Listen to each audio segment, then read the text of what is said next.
Good morning guys, kagigising ko lang.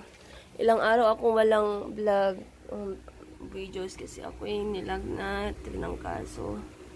So ngayon, kagigising natin, pwede na tayo pumasok guys kahit medyo di pa gano'ng okay, pero at least wala na akong ganong lagnat. Yung ubo ko na lang ang meron ngayon. So ipapakita yung sarili ko kasi ngarag yung itsura ko dahil ilang araw akong nakahiga lang, diba? Pero ngayon medyo makagalaw-galaw na tayo ngayon, so pwede tayo pumasok ngayon. Hindi naman gaano mabigat yung trabaho ko. So wow, ang ganda na ng ginagawa nila dito guys. Palaisipan kung ano mang ginagawa nila itong mga square na yan. Hindi ko alam yan. So prepare na tayo guys for work ngayon.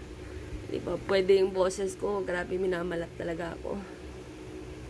Ayan tayo guys. Ito yung breakfast natin. Butter, coconut, tapos coffee. Diba, isa naman nandun there guys. Sama pa talaga yung aking boses talaga ngayon. Morning guys. Gising na tayo. Diba? Tapos na yung ating birthday kahapon. So, simple celebration lang. Bumili lang ako ng pagkain dun sa labas. Then, nagkain lang kami ng mga ka-work ko. Diba? Yun lang.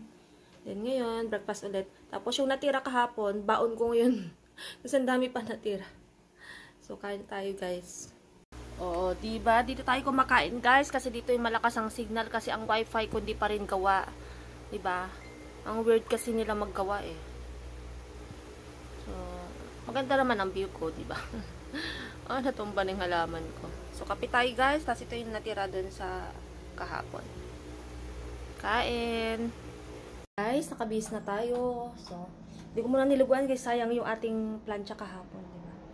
So, tara na guys.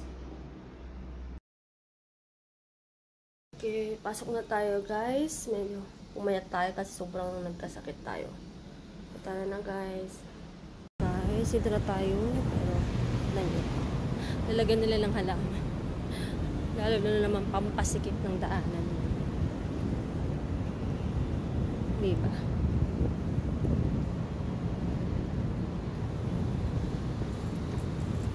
Na tayo sa lobby.